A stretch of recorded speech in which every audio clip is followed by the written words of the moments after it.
Hi friends, అందరూ ఎలా ఉన్నారు? నేనైతే చాలా బాగున్నాను. ఈరోజు మీరు బ్రేక్ఫాస్ట్ ఏం చేశారు?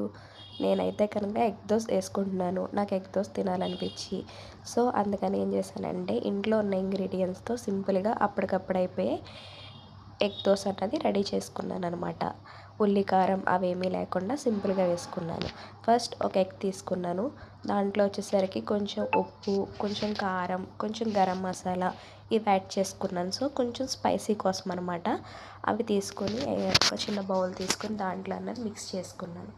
తర్వాత పెనం వేడెక్కిన తర్వాత దానిపైన ఒక ఉల్లిపాయ రాస్తే దోశ అన్నది చాలా పర్ఫెక్ట్గా వస్తుంది అనమాట.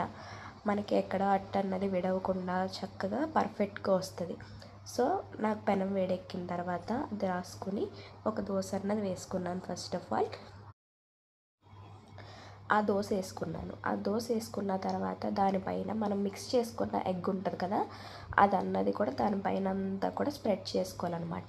చూడండి ఎలా స్ప్రెడ్ చేస్తున్నానో అలా స్ప్రెడ్ చేసుకుంటే మనకి దోశ అంతా కూడా కలుస్తుంది. సో అలా సింపుల్గా మనకి ఇంట్లో ఉన్న ఇంగ్రీడియంట్స్తో మాత్రం రెడీ చేసుకోవచ్చు. కాకపోతే కొంతమంది ఏంటంటే ఉల్లి కారం ఇవన్నీ కూడా వేసుకుంటారు. సో నాకు అవన్నీ ఇప్పుడు అందుబాటులో లేవు. సో అందుకని చెప్పి నేను ఏం చేశానంటే సింపుల్గా నా దగ్గర ఉన్న ఐటమ్స్తో మట్టుకి ఎగ్ దోశ అన్నది వేసుకున్నాను అనమాట.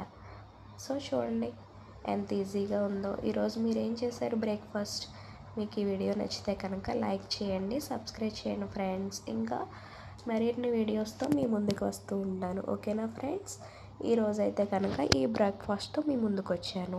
సో చూడండి ఎంత చక్కగా కాలిందో. ఇలా సింపుల్గా వేసుకుని తింటూ ఉంటే చల్ల క్లైమేట్కి మనకు కూడా చాలా సూపర్ ఉంటుంది. నోటికి కూడా కారం కారంగా స్పైసీగా తినాలనిపించినప్పుడు ఇలాంటి బ్రేక్ఫాస్ట్ సింపుల్గా చేసుకొని ఇంట్లో తినచ్చు. మనం బయటకు వెళ్ళి హడావిడిగా ఇలా ఏమీ లేకుండా ఇంట్లో ఉన్న ఇంగ్రీడియంట్తో సింపుల్గా కానిచ్చేసాను అనమాట. Thank you for watching.